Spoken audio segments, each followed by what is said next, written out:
Today we will cover two horrifying caving stories.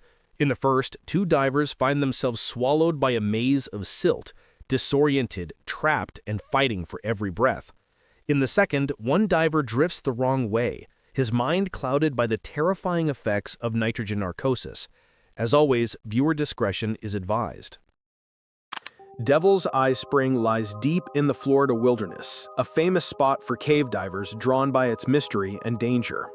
On April 26, 2015, 68-year-old Robert Urich and his partner, Evelyn Dudes, both skilled divers from Pennsylvania, arrived with a straightforward plan: explore the cave system using their diver propulsion vehicles. A DPV is an underwater scooter that pulls divers through the water, saving energy and allowing them to travel farther. It's invaluable for cave diving, but risky in silty zones, where the propeller can stir up sediment and destroy visibility. Their goal was to cover roughly 3,000 feet to reach an area called mainland, a key point within the system. They had dived here many times before, but this trip would be different.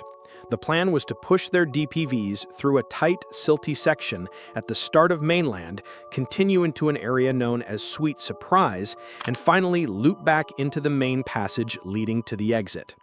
With the DPV speeding their progress, the dive initially seemed manageable. But as Urich and Evelyn ventured deeper into Devil's Eye Spring, the environment began to turn against them.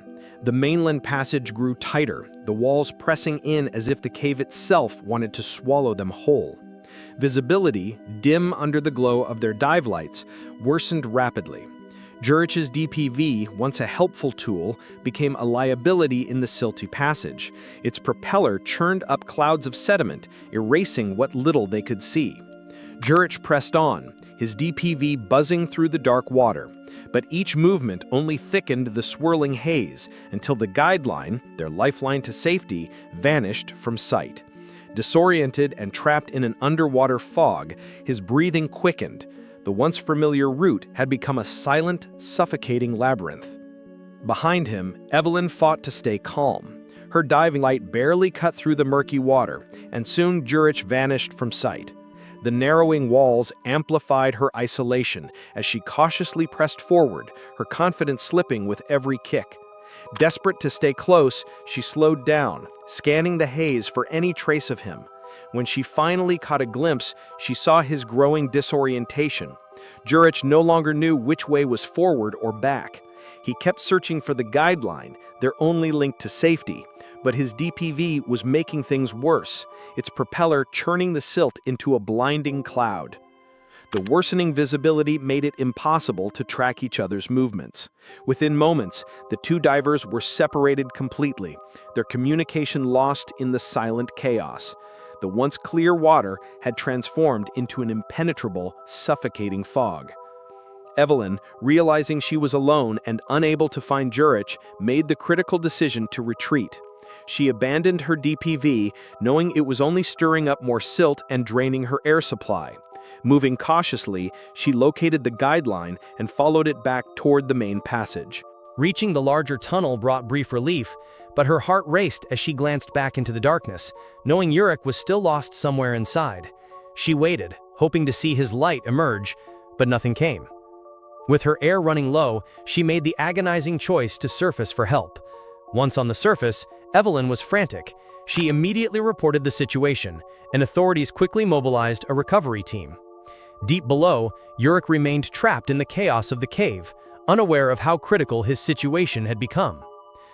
Several hours later, a recovery team led by Lamar Hires entered the cave. They carefully followed the guideline, retracing Urich and Evelyn's route while navigating the heavily silted passages. The deeper they went, the clearer the gravity of Urich's situation became. At around 400 feet from the entrance, they found him lifeless, suspended in the murky water. His DPV was partially buried in silt, suggesting he had abandoned it to navigate without the added burden. But without the DPV, visibility remained nearly zero, making it almost impossible for him to locate the guideline in the chaos. When the team freed the DPV, they discovered it was still fully functional, but it no longer mattered. Investigators later determined several critical missteps had contributed to the tragedy. One key factor was their choice to dive with side-mounted 85 cubic foot tanks, a setup adequate for short dives, but dangerously limiting under the extreme conditions they faced. However, without extra gas reserves, they were unprepared for the complications that arose. The smaller tanks, suitable for a short dive, drained quickly as the dive stretched longer than planned. But the critical mistake was their decision to push their DPVs into the silty sections of the cave. As seasoned divers, they should have anticipated the risk. The DPVs, meant to conserve energy, instead worsened the situation by stirring up heavy silt. Visibility dropped to nothing, and even the guideline, their lifeline, vanished in the murk. Better preparation could have changed everything. Carrying stage tanks, choosing a safer route, or installing jump reels might have prevented disaster. If Yurik had kept his DPV and stayed on the guideline, he might have found his way out. But in the darkness of Devil's Eye Spring, one small misstep became fatal. By the time the recovery team surfaced, the cave had claimed another victim. Yurik's body was brought out, a grim reminder of the unforgiving nature of underwater caves. For Evelyn, the loss of her dive partner was devastating.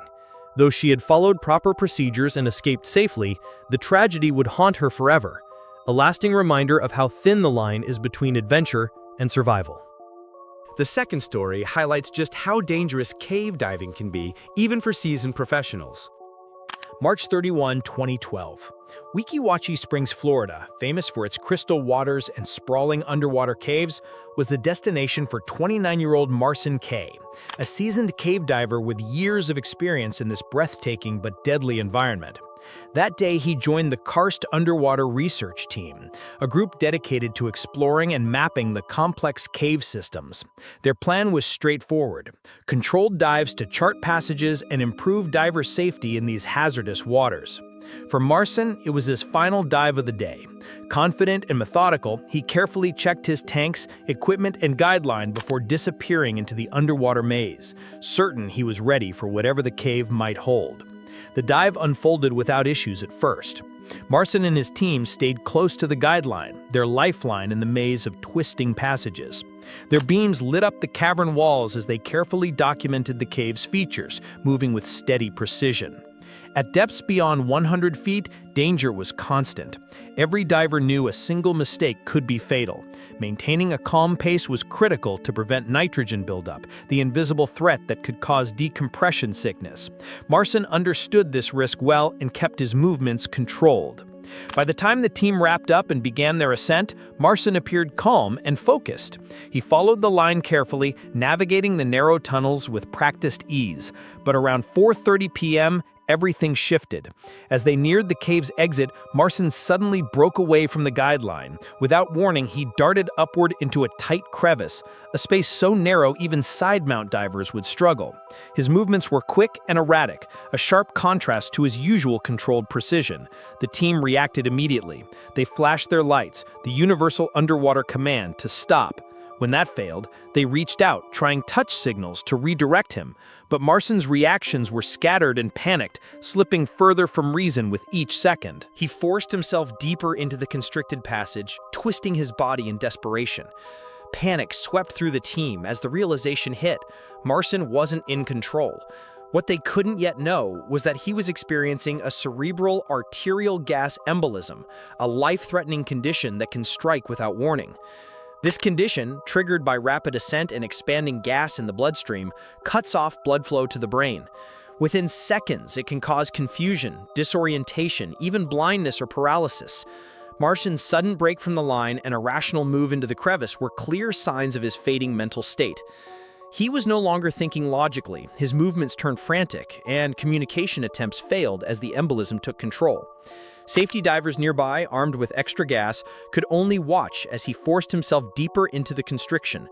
Minutes dragged on. Despite every effort, Marcin's regulator was out and he showed no signs of consciousness. The team knew the situation had turned critical, but the tight confines made any direct rescue nearly impossible. The team quickly alerted the surface rescue crew, but underwater responses are never fast. Divers must move cautiously to avoid risking their own safety. By the time a rescue diver reached Marcin, the outcome was already decided. He was motionless, his tank still half full, his gear fully functional. The embolism had struck without mercy, leaving him unconscious and trapped until he drowned in the narrow crevice. His body was recovered just before 5 p.m. When the team surfaced, the weight of the loss was written on their faces. They had followed protocol and acted swiftly, yet the sudden onset of the embolism left them powerless, claiming Marson's life in minutes. In their statement after the incident, the KUR team stressed that embolisms are unpredictable and can overwhelm even the most prepared divers. They clarified that Marson's sudden move into the crevice was not a conscious decision, but the direct result of his medical emergency. His final dive served as a grim reminder of the balance divers face in underwater caves, a world of extraordinary beauty that can turn perilous without warning. In April 1995, Thomas Edward Benning entered Black Cave in Arizona alone. He was no stranger to the cave. He'd explored it several times before. Confident but underprepared, he relied only on a miner's lamp and his memory of the cave's layout. The entrance led to a wide chamber he knew well. But this time, instead of following the main route, he veered into a side passage, one he'd never taken. It was tighter, darker, and more complex. For nearly an hour, he crawled and climbed through winding tunnels until it hit him. He was lost in a cave. He tried retracing his steps, but every passage looked the same. The maze had closed around him. And then his lamp began to flicker. Panic set in. Moments later, his only source of light went out, plunging him into total darkness. No sunlight, no landmarks, just silence and stone. Alone, trapped underground, Thomas reached for a last option: matches. Each tiny flame flared against the darkness, lighting just enough to glimpse the tunnel walls around him. One match at a time, he moved, hoping to stumble on a familiar turn. But the matches burned fast. One by one, they disappeared into smoke. Then he struck the last one. It burned out, and Thomas was left in absolute blackness, deep beneath the surface, with no light and no way forward. But Thomas didn't stop. He couldn't. He crawled blind, feeling along the walls, desperate for anything that might lead him out. To mark his path, he tore what little he had: his insole, a trash bag, strips of clothing, leaving a trail in the dark. This real cave survival story was now driven by instinct. By the time he reached a narrow fissure, his body was failing. Starved, dehydrated, and running on instinct alone, he kept pushing forward. His matches were gone. The darkness was total, so complete he couldn't tell if his eyes were open. Still he moved. Then he felt it, a crack in the rock about 4 feet deep, narrow, tight. But maybe it was a way out. Maybe it led to a chamber or even back toward the entrance. That flicker of hope pulled him in. He slid feet first into the fissure, trying to ease himself down carefully, feeling for a ledge. But as his hips dropped past the tightest point, everything changed. He got stuck. The stone clamped around him, hips jammed, arms pressed tight. The walls held him in place like a vice. He tried pushing up, but he had no leverage. He kicked, trying to break free, but the harder he fought, the deeper he slipped. The cave exploration gone wrong had turned into a deadly trap. The jagged rock dug into his sides. Every movement stole more strength. Panic crept in, but it had nowhere to go. He was alone, trapped in a stone coffin, wedged too tightly to breathe freely, too far in to escape. The cave had him now. Thomas was trapped, and there was no way out. His arms, drained from hours of crawling, had nothing left to give. He clawed at the stone, fingers trembling, nails scraping uselessly against the jagged walls. His legs were pinned. His body, once full of purpose, was now locked in place by the cave that had lured him in. He tried to shout, but his voice, hoarse and weak, vanished into the dense silence. No echo, no answer, just stillness. He was utterly alone. This Arizona cave tragedy was unfolding in total darkness. Hours passed, then days. No one knew where to look. He hadn't told anyone which cave he'd entered. His wife, alarmed when he didn't return, called the police. They searched every cave he'd ever explored, but there were no signs, nothing. It took days just to find his car parked near Black Cave, Arizona. Rescue teams arrived quickly after that, but they were working blind. The cave's mapped paths offered no answers. They searched the main chambers, the usual turns. Near the entrance, they found his sunglasses, then his shirt, but they missed the small side passage, the one Thomas had chosen that day. They scoured every known section, unaware they were just a few wrong turns from where he was actually trapped. Meanwhile, deep below, Thomas lay wedged in darkness. His breathing had slowed to shallow gasps. The cold gnawed at his body. Hunger faded into numbness. His mind drifted between reality and dream, lost in the blur of exhaustion. Above ground, time moved on. The rescue effort stalled. No new clues. Eventually, they called it off. The caver disappears. Thomas Edward Benning was officially declared missing, but he hadn't vanished. He was still there, in the silent black, held by the earth, waiting for help that never came. Then, in December 1996, over a year and a half later, 3 cavers, Bill Graff, Elizabeth Robb, and Dale Green, entered Black Cave. They weren't looking for Thomas, they were simply mapping uncharted sections. That day, they chose a lesser-known route, the same one Thomas had taken. An hour in, they found something odd, a burned matchbook in the dirt, then a broken miner's lamp, torn cloth, more used matchsticks. The clues were scattered like breadcrumbs marking a desperate path in the dark. A terrifying cave story was beginning to unfold. At first, they thought little of it, maybe leftovers from an old expedition. But on their return trip, something gnawed at their curiosity.